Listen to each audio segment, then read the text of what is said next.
Hey guys, welcome back. I'm Nick, your host of On the Scene with Martini. Make sure to like, comment, subscribe, and don't forget, you are the scene.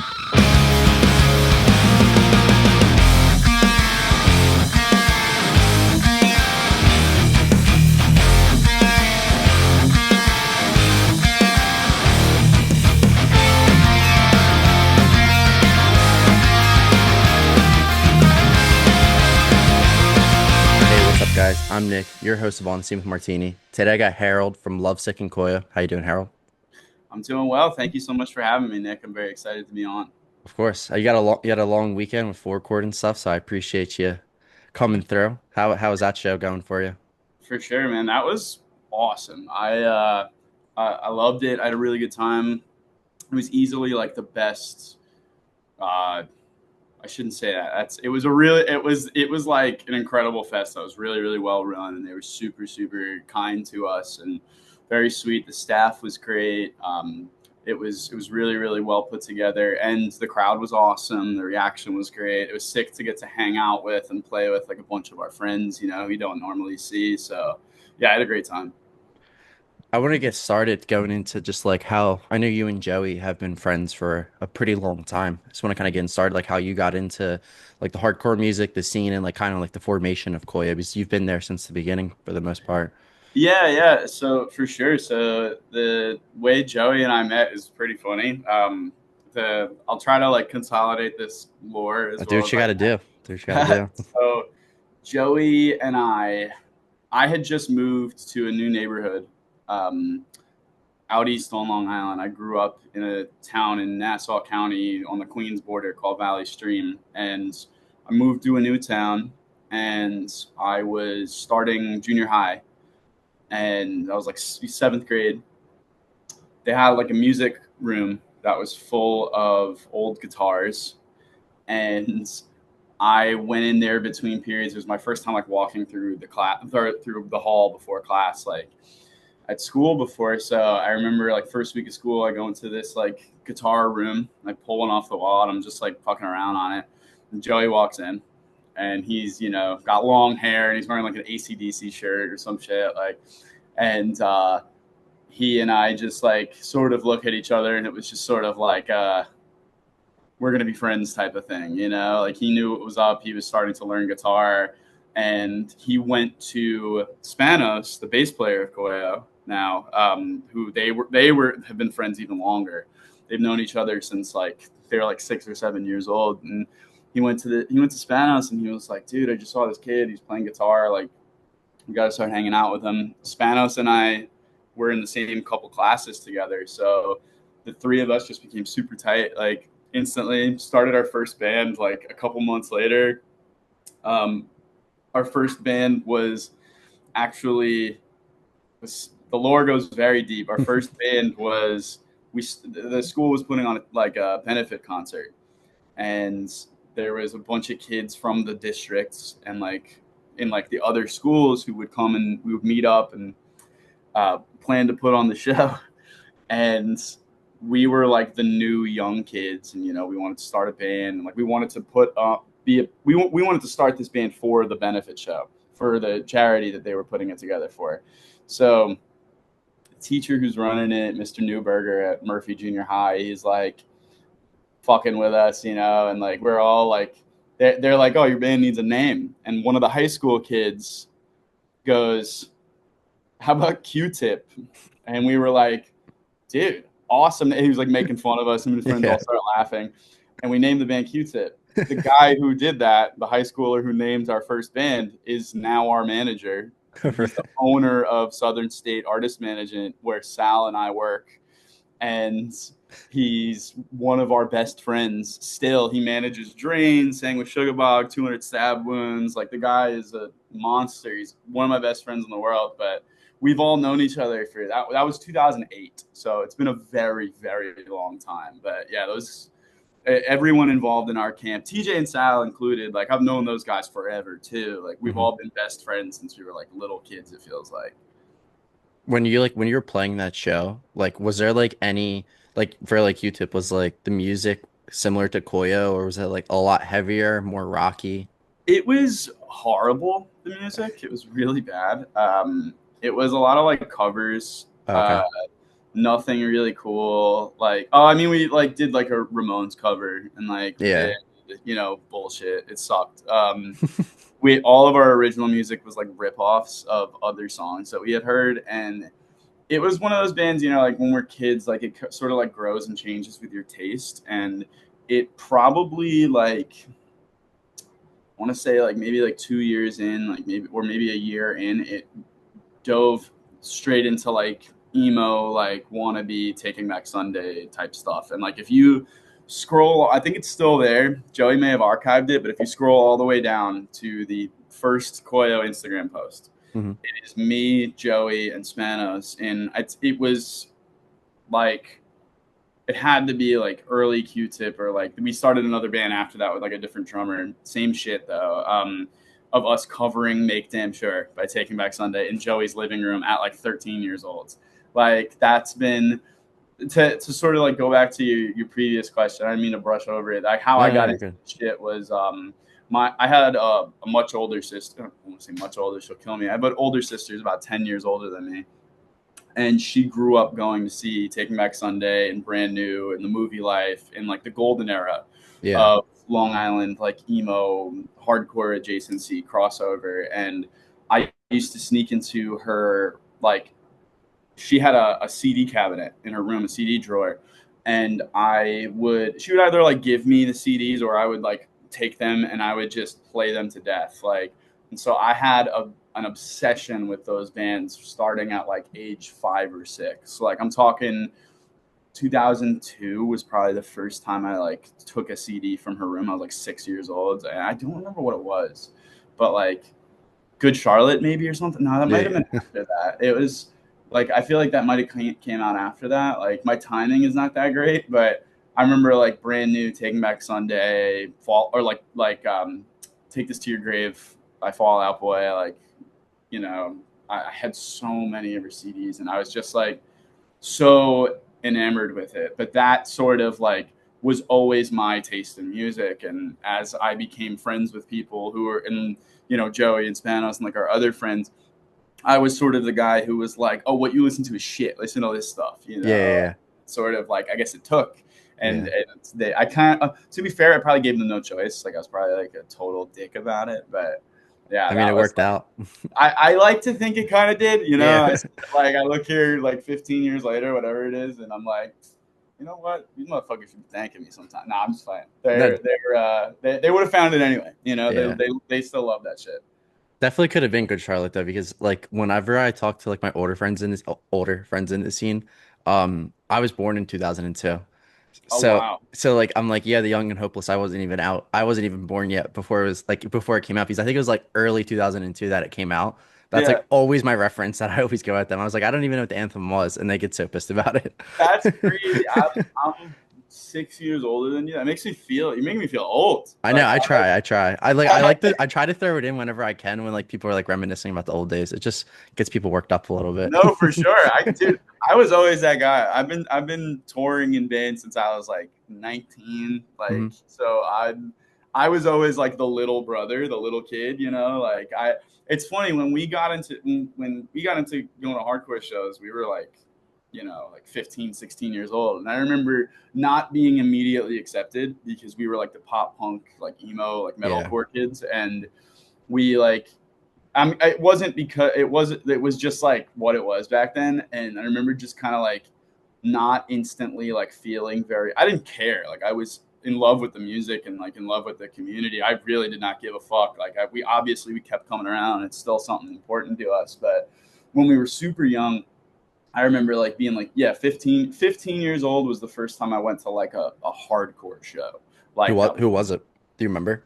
Incendiary and Bottom Out played. That's a good one though. Yeah, it was sick. It was awesome. Incendiary and Bottom Out played with Stray from the Path. Yeah. And it was a big enough show that I knew about it. And like I loved Incendiary and I liked Stray from the Path at the time. But I loved Incendiary, loved Bottom Out. And I was about 15 years old. It was right before I turned 16. And I remember it felt like oh, I was too old to be getting into it at the time. It Yeah. felt like, oh, well, you know, where were you the past couple of years? And it's like, dude, I was 13, you know, like I was 12 years old. And nowadays I'm like kind of glad that that's not really a thing anymore. But I also like, I'm kind of too old to know or like give a I feel like shit. it's better now, Yeah. especially on the Hardcore, East Coast. yeah. Especially on the East Coast, for It's sure. accessible now, and it brings people there. There's goods and bads to that, you know. It brings people to shows. People come out, like it's not as exclusive. It's not as much as like a club, you know. Like you, but with that said, there are people who definitely like take from it and don't give back, and like you know, we definitely need more people who start bands and like do shit, and like that's sort of always been our MO. I mean, dude, KOYO started as like the idea of it was there's no bands that that open hardcore shows on Long Island that sound like this. Yeah. Like, and we were like all, you know, kids who grew up obsessed with like emo music, and we felt like we felt like every Long Island show was opened by like the same 4 or 5 bands. And Joey at the time was booking a lot of shows, and we were just like, yo, like let's start like 4 or 5 bands, and let's all like the same group of friends while we're home from tour, we'll write a bunch of demos. We started KOYO and Soul Provider the same week. We started like 2 more bands, that one of which kind of turned into Lovesick 5 years later on accident. Yeah. But we started like 3 or 4 bands, and like 2 of them never did anything until I guess Lovesick, if you want to count that, because we called one band like Have Heart Band. Like, or like American Nightmare Band, and it never did anything. We never even like recorded a demo of a song. But KOYO and Soul Provider did shit, and then it was like KOYO just became something cool that like was able to tour and whatever, and like totally was not our expectation. Our expectation was to be able to like just play shows on Long Island and just like give kids something melodic to listen to or whatever. And well, here we are. Yeah, So. yeah. You guys definitely did good with that. My first ever show was you guys in the Really? hardcore scene. Yeah, I'm 23 now, so I think I was like 18 or 7, maybe 18. It was the Drain show in Scranton Wilkes-Barre in that little basement. It was like in October. Dreams. It was you guys, I want to say maybe Fool's Game, and oh my gosh, I'm like blanking now. There's another band that's like pretty popular.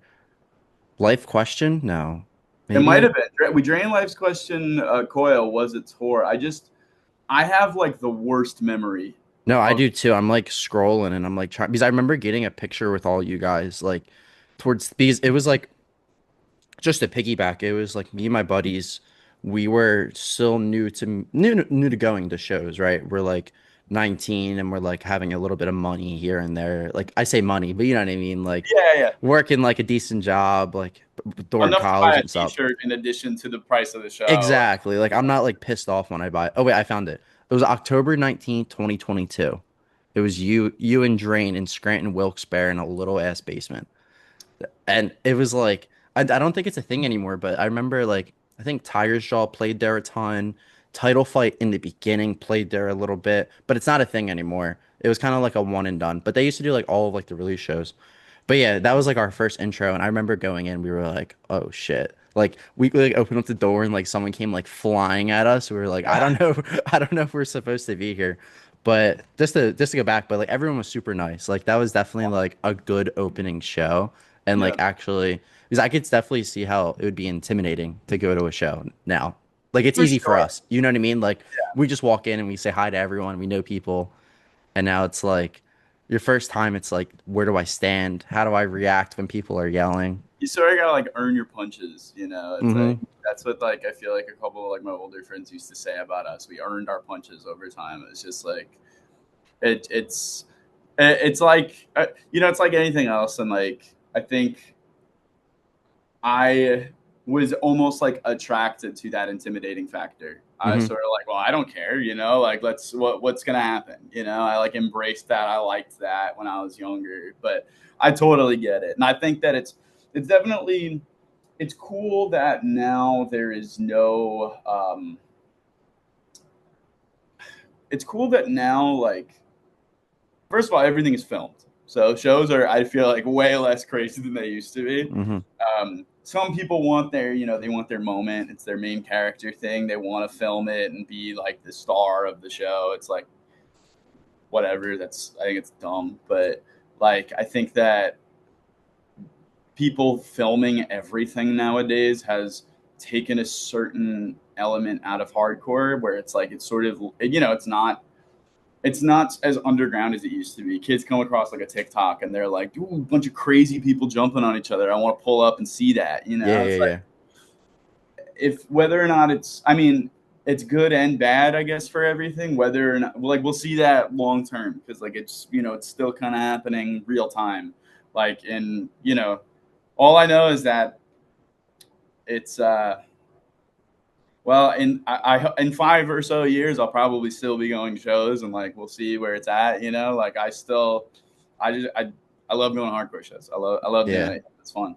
I think there's like I was talking to I think it was Joe about the show core that I think it's good and bad, like how it's kind of coming a little bit more mainstream, but just from like a band financial perspective, I think it's cool that bands are able to like I would say probably 10, 15 years ago it was probably a lot harder for a band to and like someone in a band not to have it like a standardized job. You know what I mean? Like this was like now I feel like bands today can kind of get away with just focusing on the music. Like we're seeing like a lot more music being put out and merch being made and flyers being made and tours. Like I feel like especially in Philly, that's like where I'm based. There's always a show. Like Yeah. you know what I mean? Like it's not and bands are actually like living off of that now, which I think is cool.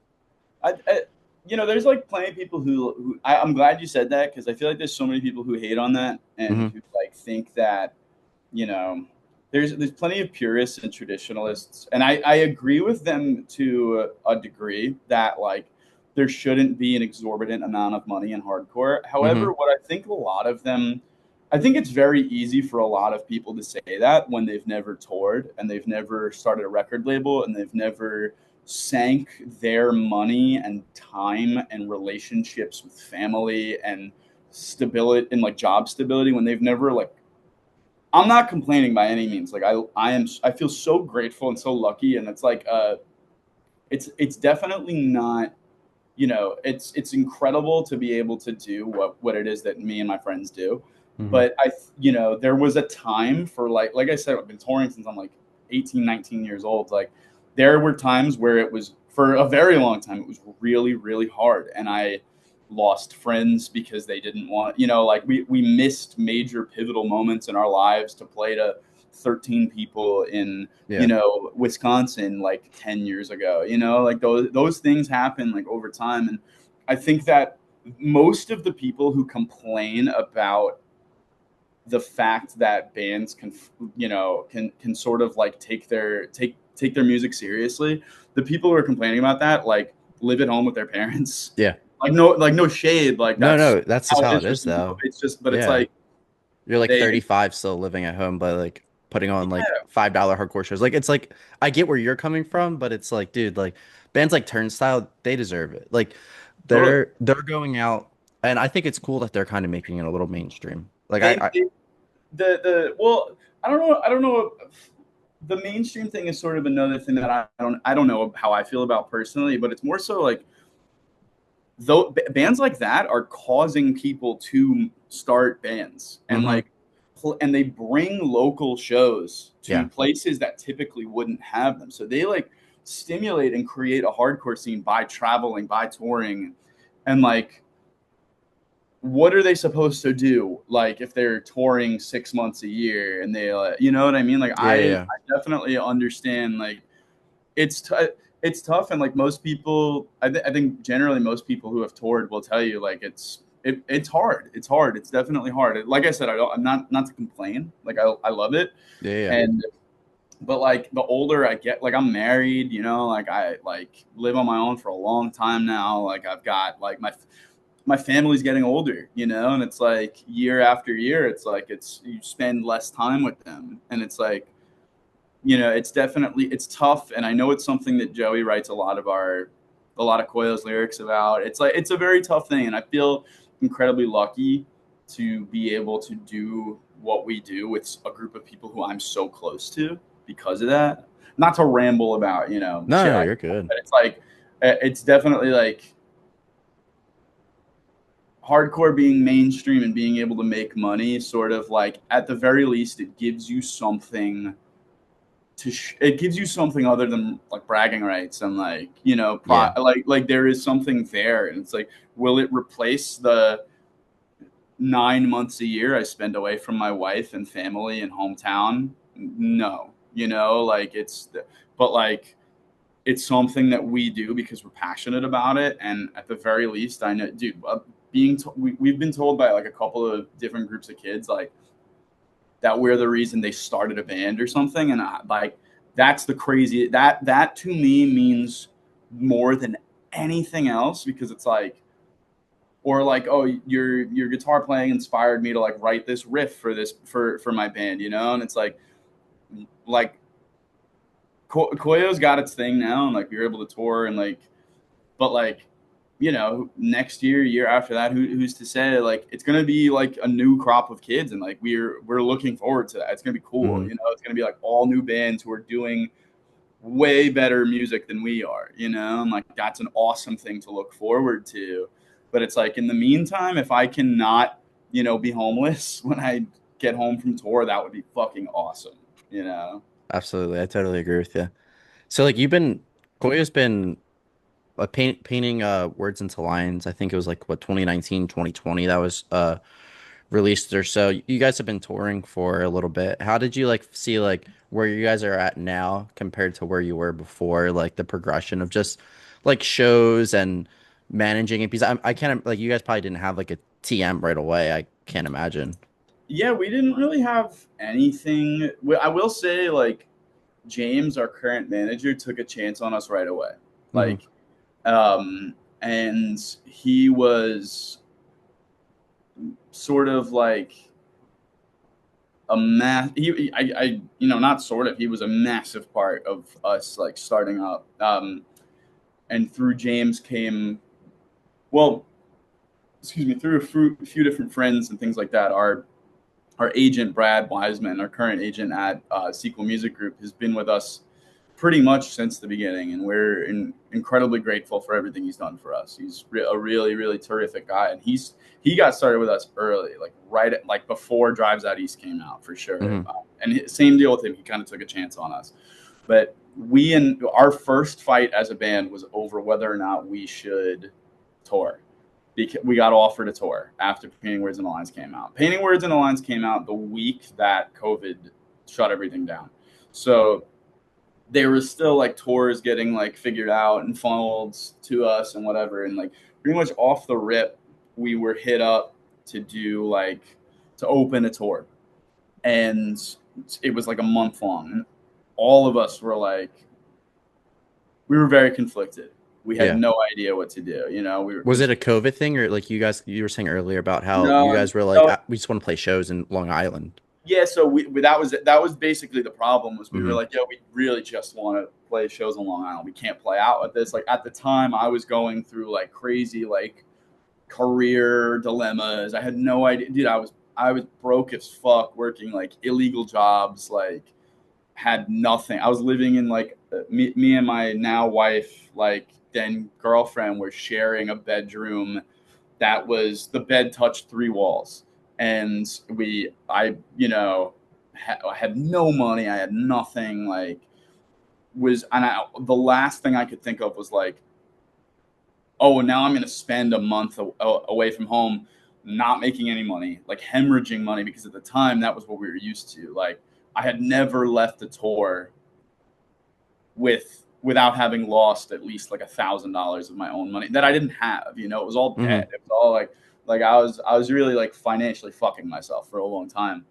And we were all like, no, like we can't. Joey was tour managing Vane at the time full time, so like he was like, yo, I can't commit to touring in another thing, but he still kind of wanted to.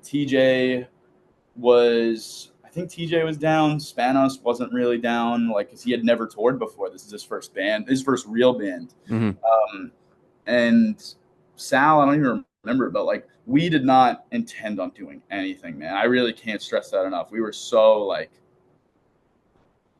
yeah, we'll open like a couple of shows on Long Island like a year, and then our other iterations of our bands like we'll do the same thing, and we'll like do them when we're home, because I expected to still kind of like sort of tour with Hangman, but everybody was kind of getting a little older and getting into jobs and shit.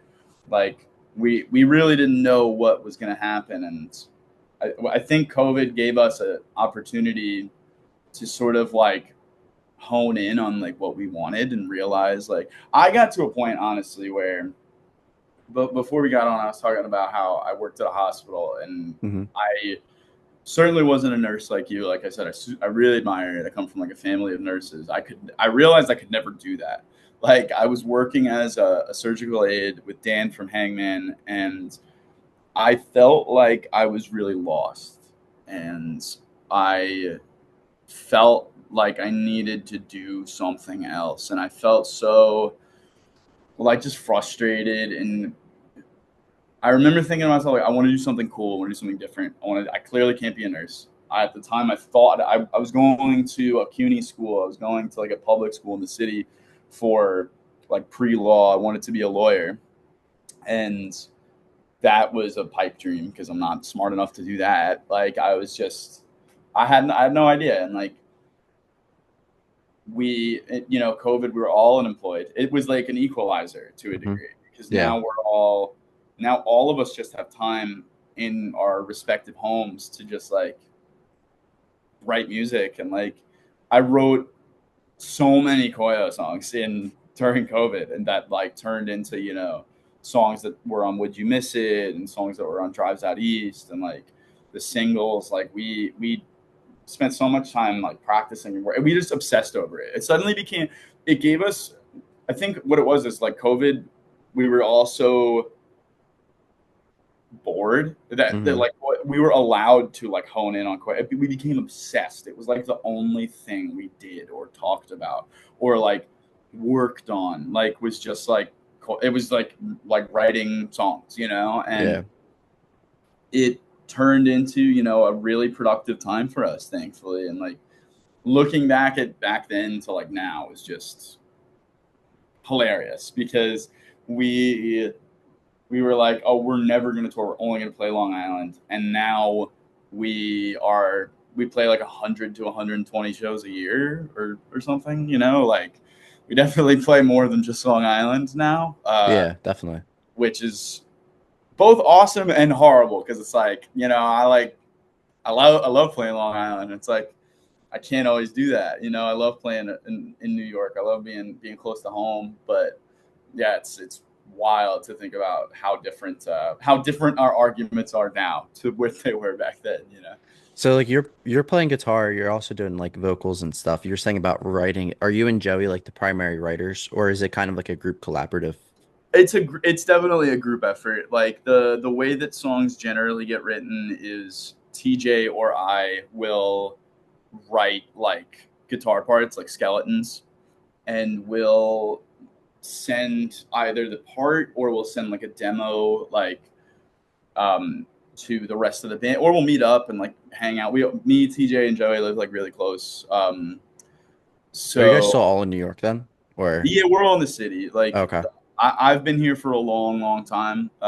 Like my dad lives around here, so I've been here since I'm a kid.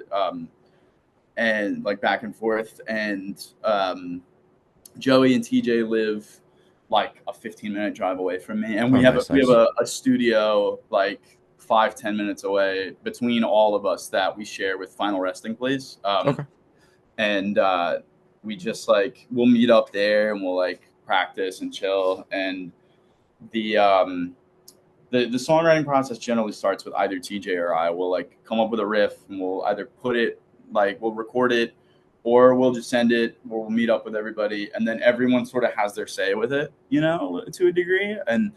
And then we come back and like it sort of gets mixed around. And like sometimes there are songs that are just like, great, approved, like we're good. Like I wrote What's Left to Say. I wrote the guitar for that. I don't write like any vocals. Joey does all the vocals and lyrics, but like TJ and I will write the chief instrumentals, I guess. Mhm.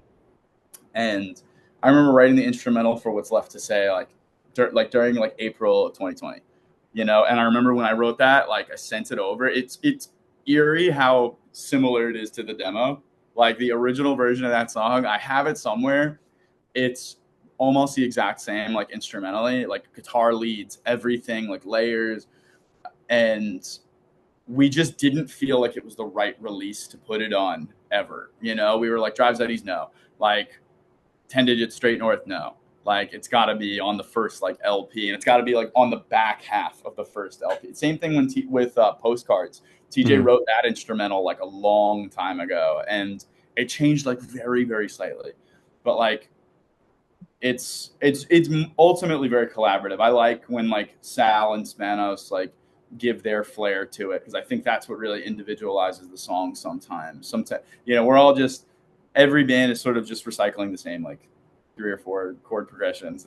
It's everybody who like flavors it up, who sort of like gives it its like unique quality. And obviously Joey's a massive part of that. A lot of times we'll write an instrumental and we'll be like, oh, it sounds like shit. It's gonna sound great when Joey sings on it, Yeah. And like I think Crushed was that way. Everybody was like, oh, I wrote it when I wrote it after like a big injury where I was like healing, and like I was in a wheelchair for a while, and I wrote I Might Not and Crushed.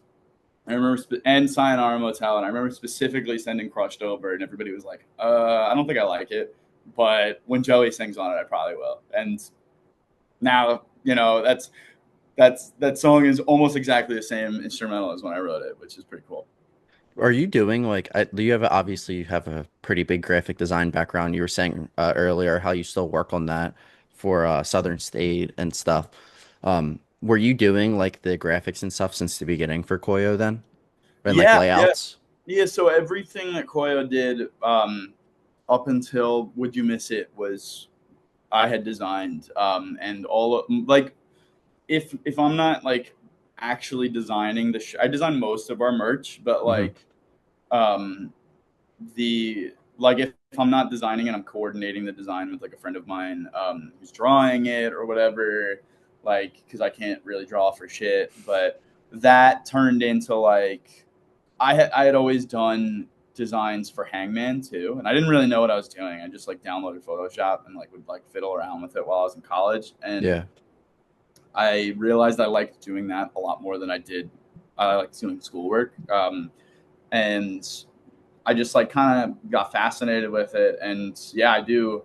It's led me to doing like virtually all of the Koyo stuff. With Would You Miss It, I needed help because I was like, I needed the help of like creatives who I really, really trusted, because it felt like a project that was too close to home. Hmm. So I spoke to Becca later, who's the photographer who's done a bunch of our stuff, most of our promos. She's incredible. Um, and Ridge Ryan from Life's Question, Pain of Truth, New World Man, is one of my best friends. And him and his wife, Abby, who's also one of my best friends, did so many of our early work, our early designs. And I thought it was only right to ask him for his help putting the colors and the layout together. Like I really wanted him to be the hand on that. And there was some overall creative advice from like obviously the whole band's like I want everybody to be happy with everything. Yeah. But from our friend Michael Dubin, who's a huge part of our career, always has been. Um, but yeah, most of it I would say is me. I don't know. This new spread that we have coming for the headliner, I don't think I designed any of it. Oh, I think really? all of it was outsourced. Yeah, I have to think about it. For Would You Miss It then? Like, do you guys, that's like your first LP. Actually, I want to start with this question first. You guys put out like what was it, three EPs prior or so?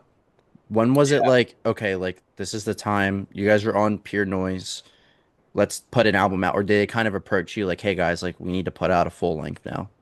it was partially that the process of doing a full length we knew was going to be really long when we signed. Like we Hmm. signed maybe 6 to 8 months after we dropped Drives Out East, and then we did the 10 digits straight north, call it off EP, which wasn't supposed to be like an EP. It was really just supposed to be like 3 singles that came out like at different times, and they sort of made it turned into its own EP. But we always talked about this hypothetical like KOYO LP. Right? That was our big goal. We were like, we just want to write an LP. We want to write a full length record, because none of us had like Hangman had a full length record, but it was like a sort of full length, and everybody's other bands like Typecast, Reign of Salvation, like they didn't have like at the time like a full like 10 tracks of new music album, you know, like or whatever it was. So we always talked about like the hypothetical KOYO LP, and we would save songs for it. So like What's Left to Say, we saved for it. You're on the List -1, we saved for it. Which I have a dope Postcards we had saved for it. Yeah. 51st State we had saved for it. Life's a Pill we had saved for it. I remember hearing Life's a Pill before we had recorded Drives Out East and being like, it's too dark. It's too like we got to just like do some like cooler shit that's more like in our wheelhouse. And I have a funny quick story about You're on the List -1. Go for it. So You're on the List. This is I don't know if we've ever mentioned this like publicly. It's not that it's like secret or crazy. It's just never come up. And I was just telling somebody the story the other day, so it's fresh in my mind. So You're on the List -1 was named by our friend Michael Dubin, who I mentioned earlier.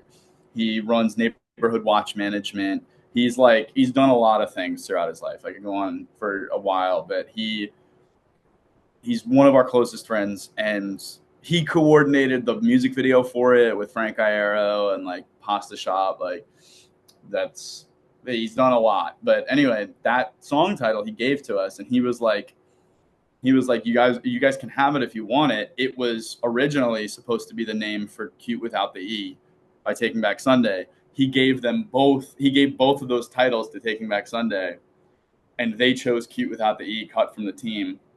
And he just always had You're on the List -1. Yeah. So that was actually supposed to be the title for Cute Without the E back like 25 years ago, whatever it was. Yeah. And I thought that was so cool. So we were like, of course we'll name the song that, you know, like that's awesome. Especially it being like #1 on Apple too. Like that, like I don't know, like that's just crazy. Like that is so cool. So ill. Yeah. It was like, oh, I thought that was like such a cool piece of like lore at the time when he told us. I was like, oh, we have to name our song that, you know. Absolutely. We'll take it, you know. So I'm sorry. No, go for it. I was forgetting what my thought was, but yeah, the Pure Noise hit us up. They were like, oh, do a couple singles and then we'll get started on the LP. And like the singles gave us some buffer time to buy while we like wrote and recorded the rest of it. And then, you know, the rest is sort of history, I guess. Yeah. Like you guys, this is a first year with KOYO having, like, it's crazy because this is like when Joey said this on the flyer, or he was on the post, he was like, this is our first headlining tour. And like, I really thought about it and I was like, no shit, it actually is. Because like, I've seen you guys so many times since then, and you guys played on huge bills. I mean, like, even now, like, you guys are going to England with Newfound Glory, and like, there's just so much stuff going on. I was like, damn, that's like the first time you guys are doing a headlining tour. Did you guys have like a lot of say in terms of like where you're playing? Because you guys are playing, I would say, like the iconic hardcore venues in each city, or at least as close as you can get. Did you guys kind of have a say in where you're going, when you're going, that kind of deal? Yeah, that was what made this like the idea of doing a headliner really attractive to us and like really special, was that it gave us an opportunity to be like, these are the like promoters that we want to like do shows through. These are the venues we want to play. And like to be completely honest, I have so little to do with that process of us. Like that's Joey's wheelhouse. Like Joey's the one who like fixates on where, who, and like he spends a lot of energy doing that. And like I appreciate that, because I don't, like, he always makes the right call. Yeah. And I totally trust him to be the one in charge of that kind of shit. I mean, everybody else has a say too. I should say I have the least say and the least like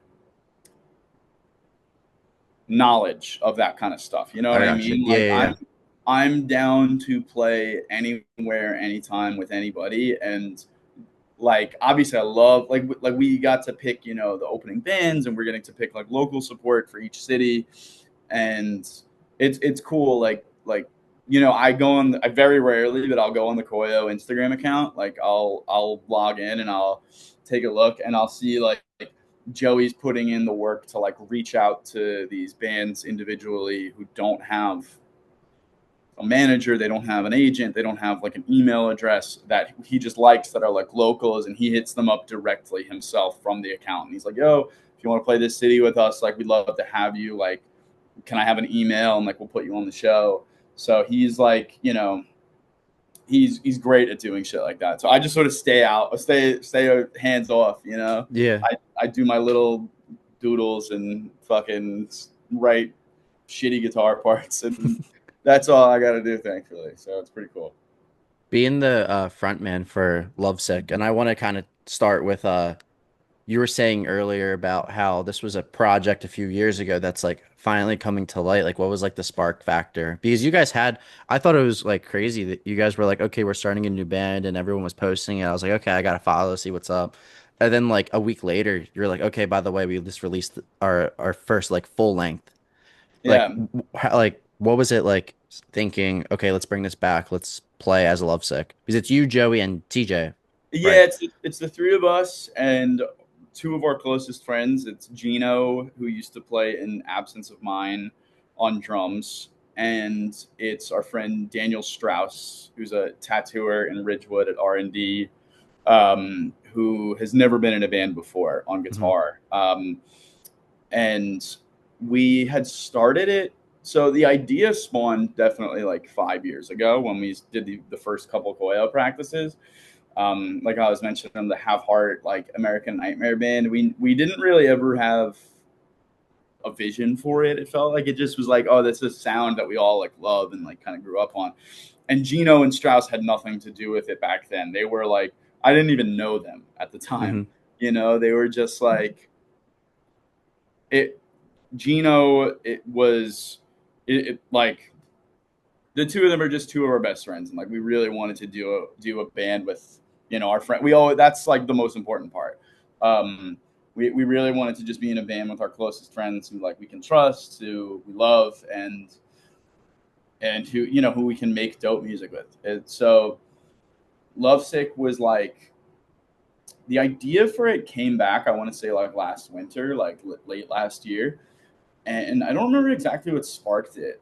Like we didn't have a name, we didn't have we only had, I just started like randomly writing songs, like finally that kind of felt like what this band would be. I wrote the instrumental to Lovesick and Big Light, and I wrote them and I sent them to TJ, and I was like, do you want to like start this band finally? He was like, fuck yeah, dude, I'll write my own. And he wrote Tale of Two Cities and Singing to My Phone. And Joey came over one day and wrote Harpo's Blues, the instrumental to that. And like I mean, as I'm sure you and whoever's listening can tell, and anybody who's ever met me, I don't shut the fuck up once you get me going. I feel like I have a lot to say, even if it doesn't really mean much. But I had a lot to say and felt the need to. I find writing lyrics to be really, really hard, but it's really like liberating. It's Yeah. really, it's very vulnerable, and I have trouble being that vulnerable specifically when I talk, and so it gave me an opportunity to write about some things that were really bothering me, um, and gave me sort of a shot to do something different also and play, you know, a type of hardcore that I don't hear very often that I really, really like, and to do it with like sort of our flair, you know, to do it with a different sort of style. um, but we played our first show technically in, I think, January or February, or maybe it was March even of this year. My friend Alex, who's in Final Resting Place and Discontent, asked us if we would do, I think it was Discontent 15 Souls record release. Um, I think it was that at Cinco's Is in that New Jersey. yeah. Yeah, it's the outdoor, like the Mexican restaurant. It was Yeah. awesome. And it was freezing cold. It was sick in like a, this restaurant parking lot. It was awesome. I had a great time, but at the time, like a lot of like, I didn't write all the lyrics yet, but like Alex is one of my closest friends. And he was like, yo, I know you're starting this new band. It would mean a lot. And I was talking to him about some of the things I was writing about.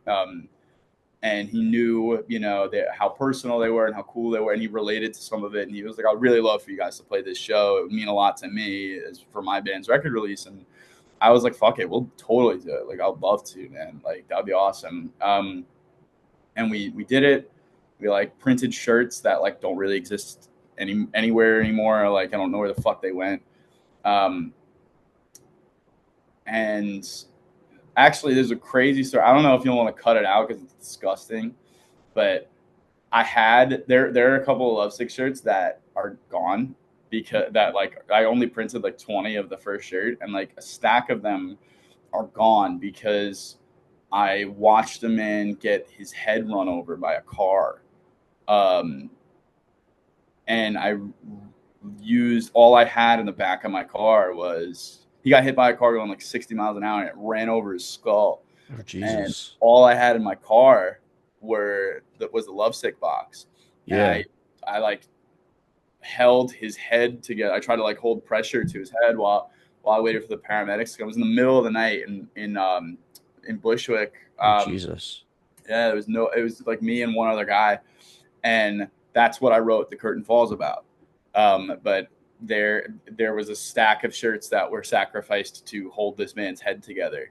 After it had, you're a nurse, so you see, Yeah. he had, it was, it was bad.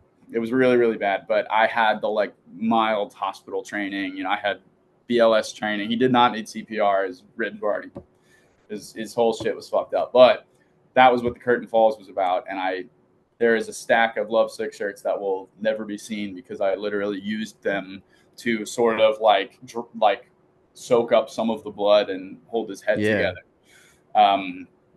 But yeah, I had a lot of stuff to write about. I had a lot of stuff that like I really wanted to like talk about and that I didn't know how to explain or talk to people about. And it gave me a really cool shot to do that. And we just came out of nowhere with an LP. We were like, you know what? When we're ready to drop, we're just going to send this shit. We recorded the instrumental so long ago, and it was just, I didn't do vocals for so long. But then once I did them, I was like, I'm going to mix and master this tonight, and we're going to put it out this week. Like that vocal was recorded like the week before it came out. And like the instrumental was recorded like last year, like it was a weird process, but I'm very happy with that band so far. Did you like have not obviously in KOYO you kind of do like more of like the harmonization, like backing, not back, you know what I mean though, like going the from that secondary vocals and shit, to go into like more of like a scream, like really heavy hardcore sound. Have you had like a history with that at all, or is this kind of fresh? Because I know if I did that, my voice would be shot. Like I wouldn't be able to.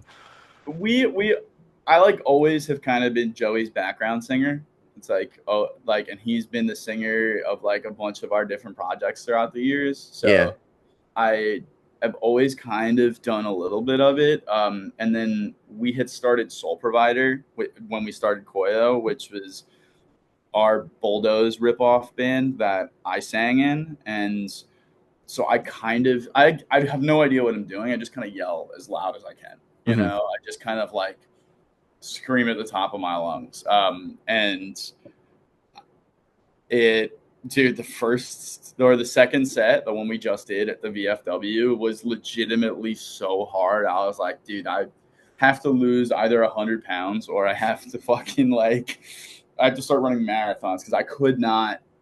By the end of the set, I was like, my voice is gone. I'm so tired. That was so hard to do. And I was thinking to myself the whole time, like, Joey does this for like 40 minutes a night, Like, how the fuck does he do this? Like, really, really, how do guys do this shit? But I don't really have any like experience doing that other than Soul Provider, which only played like 3 shows ever. I really just like yell as loud as I possibly can and hope that it doesn't squeak and crack, which it definitely has a lot. Yeah, That happens, it's worse things have happened. It's all right. fair enough. For that though, I thought it was cool, like you were saying earlier about how it's been cool like having new bands come onto the scene, and each year you see new kids saying, "Oh, I'm starting a band."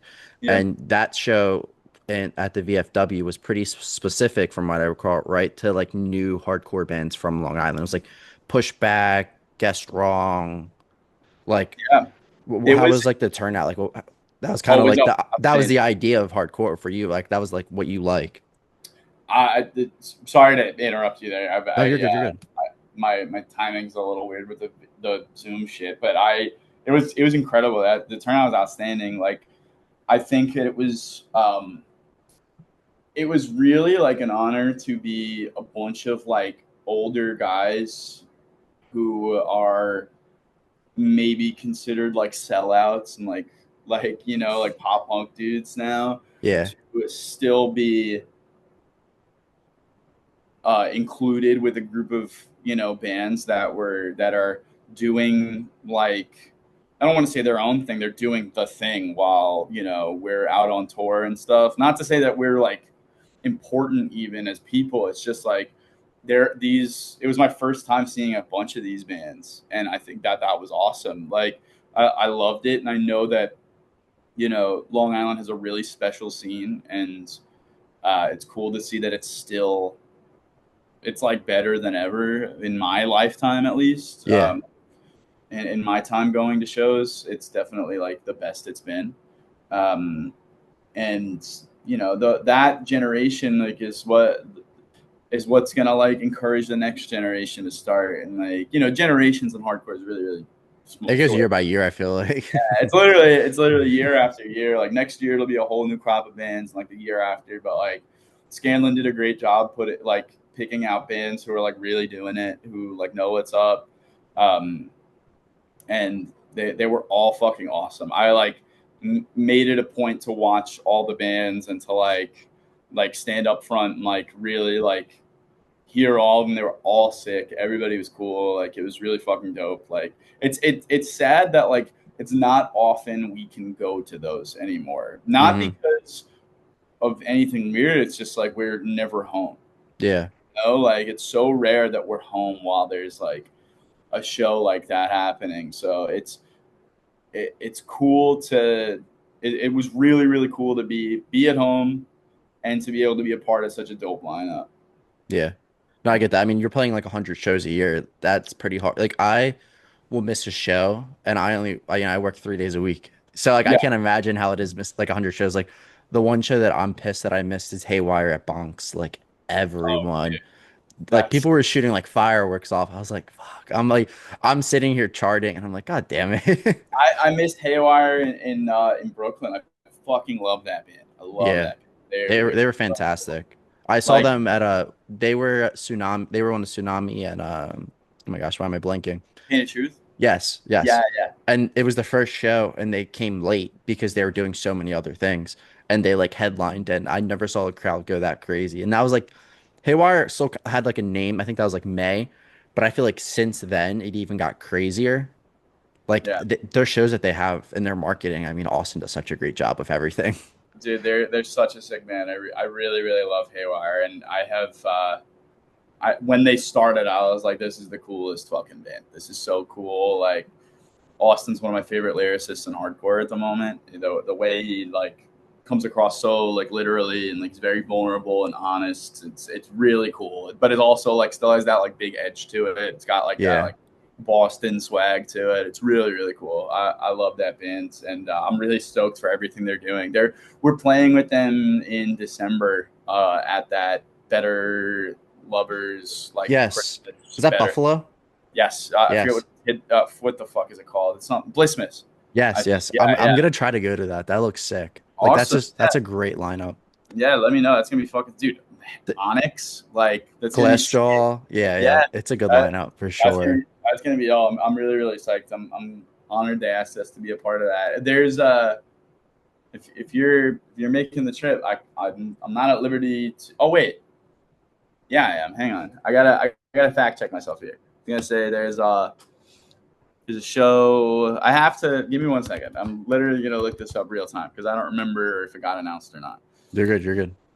So the day before that, Lovesick is playing with Incendiary. It did get announced on Long Island. It's the Christmas show. Yes, with the Hope Conspiracy and stuff. Yes, HopeCon Subterfuge. That's gonna be an awesome fucking show. I'm very psyched for that. Scanlon put that one on and asked us about it, so that's an honor. Also, I mean, Incendiary is, like I was saying before, they were like the first hardcore show I had gone to when I was like 15, and like those guys are now like good friends of ours, like who are really, really cool and supportive, and I'm very psyched that this project gets to play with them. It's gonna be fucking awesome. Yeah, that looks sick. I never been to one of the holiday shows too. When I was talking to Brian, he was like, he was my first ever episode for this, and he was like, you have to come to one of the holiday shows. And this was like the first year that, I'm done school and I can actually like go out. So I'm definitely gonna try to get to that too. Dude, they're awesome. The holiday shows are great. Like, I love that it's like for a great cause. Like, that was the other thing about that show at the VFW that was like really, really special and really cool that Scanlon had worked on to put together. We donated school supplies, like all of Lovesick, like when we got to the show, left and like bought a bunch of shit because we had all of our gear, so like we couldn't really fit like bags and boxes and shit. And we dropped stuff off. We grabbed a bunch of shit, and like it was cool to see like the amount of people who showed up like donating things, but I think it's really special when like our community can come together and do something for a good cause, and Incendiary does a great job doing the holiday show for a good cause. So it's an honor to be a part of that. I think it's gonna be fucking awesome, and they are always crazy. They're always fucking dope. Like, you should definitely pull up. If you're an Incendiary fan, you're gonna have a good time. It's fun. Fair enough. So like you got Lovesick, that's with 51st State.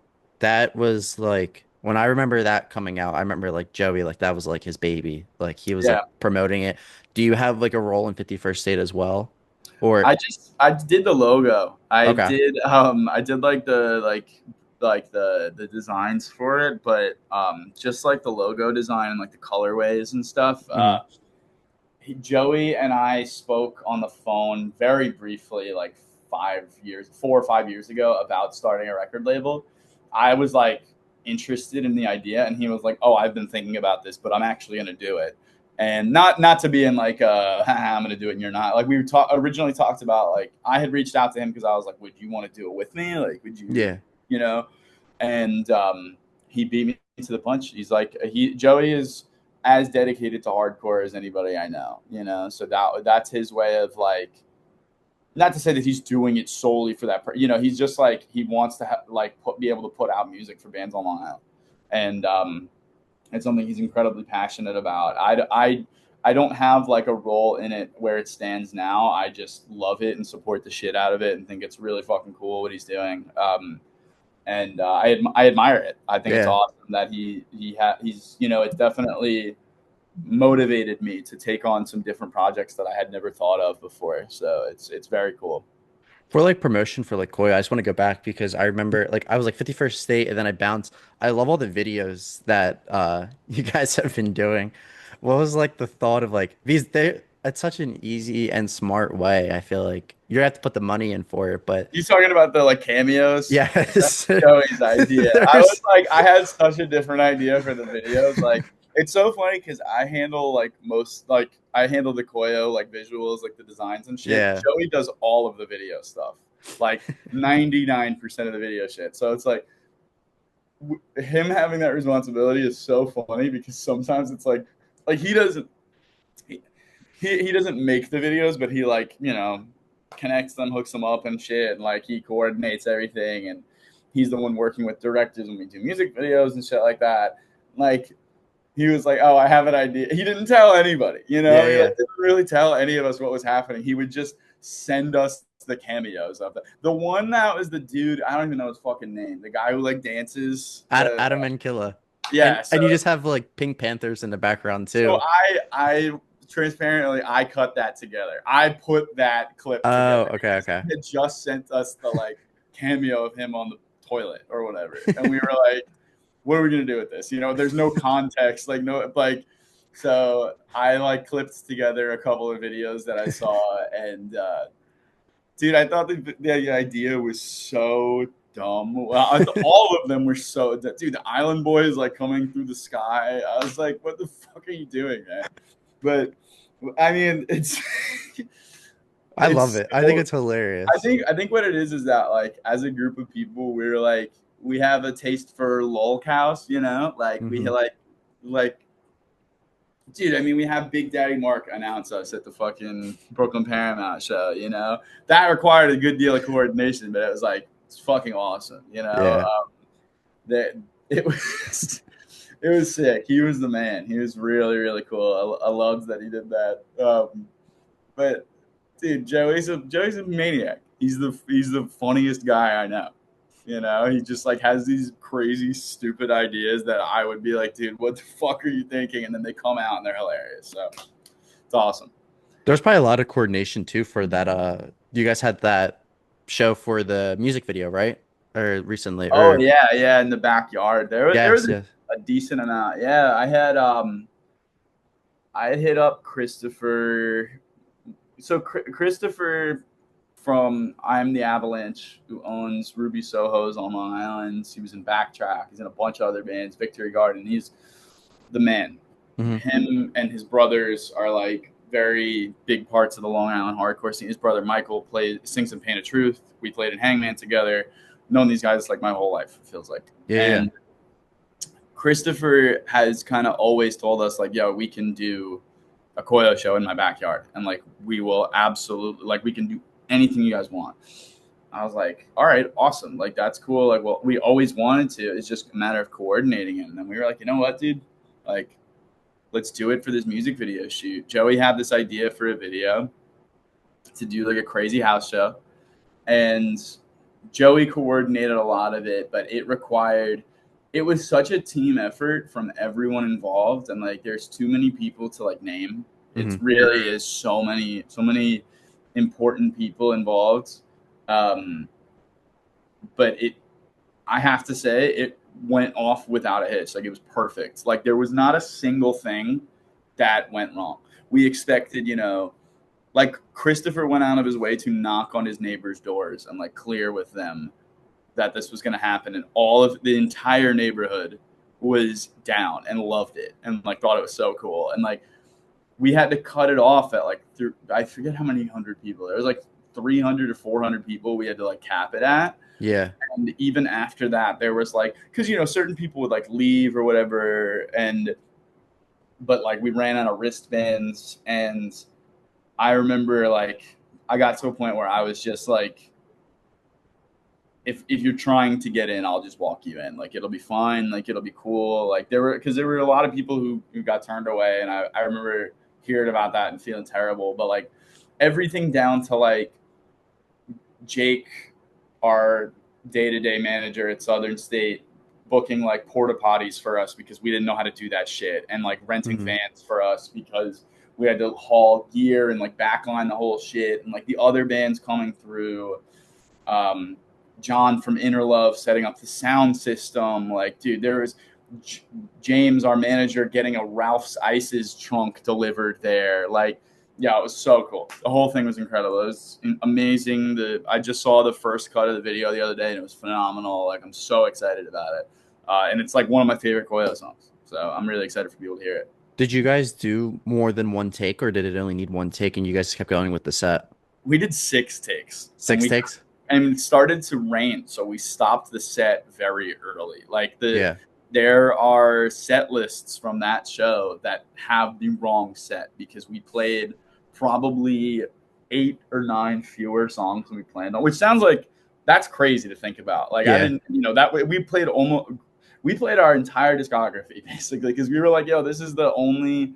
It feels like other than our record release shows and like the one time we headlined AMH, I don't even remember what it was for. It feels like the only time that we like it was a show where we knew that the people who were going like might want to hear old shit, you know. So plus, you have like, the time too. Like you are Exactly. the show. Yeah. Yeah, and like we did it early in the day, Mhm. it was every band shared gear, so it was super quick, like it was super chill. And the vibe was just like, yo, it's free, show up, hang out. We're just gonna play a ton of songs. Um, we opened with Mariches, and then we played the new song 6 times, and I got so fucking tired of playing it. I was like, dude, this sucks. But Joey did a great job of like explaining to people like this is how it has to go. I'm sorry, like we're gonna play the same song over and over and over again, and then we're gonna play a set. And when we got like halfway through, we were like, "Yo, we've been up here for like an hour. And it's gonna rain. Like we have to stop." So Yeah. we cut most of the songs off the set, and we just like very quickly went through like what we thought would be a good way to wrap it up. We pulled out songs we haven't played in like years. We pulled out Diamond One, Translucent, like songs that like we have definitely not played in a very very long time, and we did it all without practicing, which was pretty dope. Yeah. We just kind of showed up and did it, so that was it. I feel like 6 takes isn't too bad. Not like I feel, if I was up there though, like after the third, I'd be like, fuck. Like, You know what it is, man? Is like on stage, like 20 seconds feels like an hour and a half. yeah. And like if you're like playing the same, so it was like 3 minutes and like 10 seconds for me at least. It feels so long, Hmm. and like for playing those same parts over and over and over again, I was so insecure and self conscious that everybody there was like, "Get it over with, Baldy." Like I kept thinking like they're like, "Get the fuck off of stage," like we don't want to hear this fucking stupid song again. But everybody was so great and cooperative and cool, and like the crowd was awesome. It was such a fun time, and I loved it. I want to just kind of like cap off, like just go in a little bit into like your graphic design because you do that on the side. You were saying, sorry, you do like flyers, merch, posters. Like, do you have like when you're going into it, right? Do they kind of give you like, hey, this is what I want, this is what I need, or do you just have like designs and templates that you kind of cook up and you're like, okay, whenever you need something, hit me up. So sometimes that's a good question. Sometimes they'll give me an idea, but I don't have any like templates or pieces of art that like or like flyers that I can like throw anybody's stuff in. Hmm. And part of that is because I think that like everyone needs their own unique vibe and attention to stuff, like when I'm designing something for a band, I listen to them the whole time because I'm like, I want this to look how it feels to me and like Yeah, yeah, yeah. sort of put it all together. But I start from scratch with every single band I work with, just because I believe in giving them even if it's simple, I believe in giving them a product that that has integrity and like that I have pride in and like that requires like legitimate care. Like Hmm. I care a lot about that. I love when people are like, oh, it's simple, it's just a font, or it's just a simple like whatever, like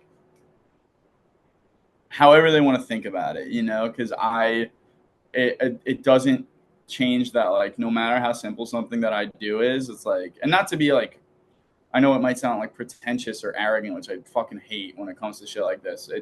I want bands to know that I give a shit. I really do care, Yeah.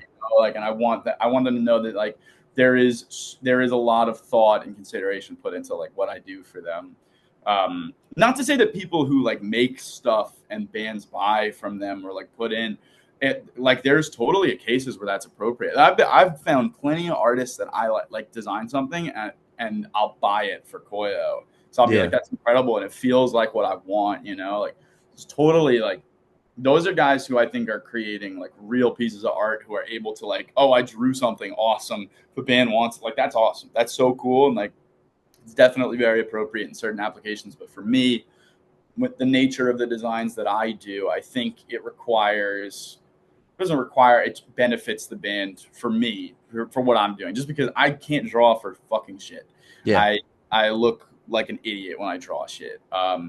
So I don't have anything like offhand, and like I don't like to give bands the same like texture treatments. I like to like sort of think about details and stuff like that. Um, yeah, I think that's pretty much, that was the only part of the question, right? I feel like an Yeah, idiot. yeah, no, that was it. That was it. Sorry, my memory, like I No, said, is you're fried. good.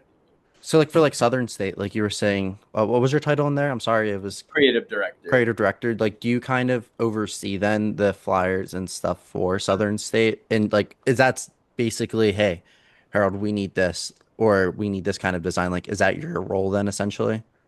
Yeah, so I do most. So if it's a Southern State band, I generally, if I didn't make their flyer, I had visibility over it, but I didn't have like a say in the stuff that I didn't have visibility over. Meaning, like, there are plenty of bands on the roster who like completely source their own graphics and do their own thing, and like Yeah, I don't have to direct anything. Like, they are so good at what they do, and like they don't need my help. I'm not, but and there are certain, but there are like other bands that like, they might want like a design, like a cool flyer or whatever, and they don't have anything in mind, and it's like that's when I sort of come in.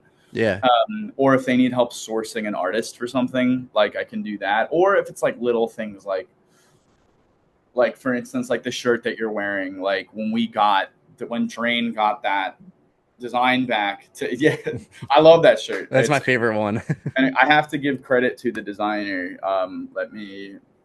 I don't remember how to go. Otak Jellic, I'm probably butchering that. Drew that.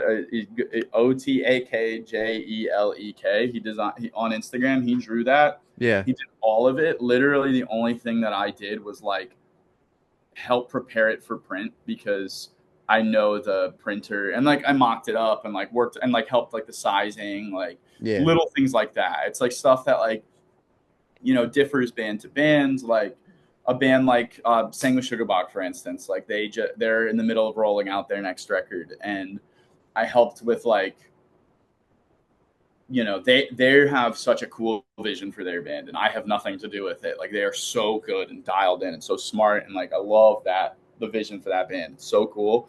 But like their album art, they wanted, a logo on, and so like I put it behind the figure that was created again by another artist that I can't take credit for.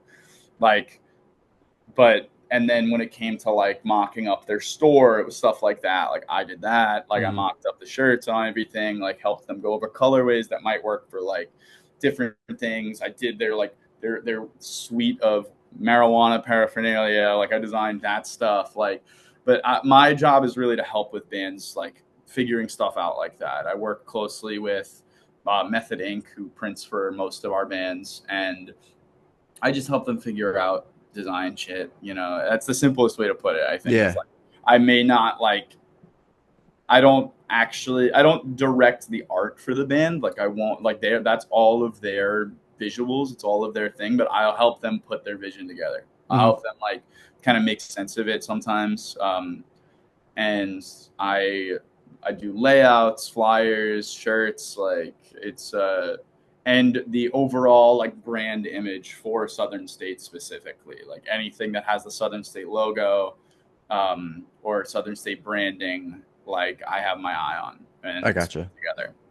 I like one that like stuck out to me. I don't know if you have any like favorites that you've done recently, but I don't know if you had any part of it with the spy, the new spy one. It was like the Albany and Columbus, Ohio.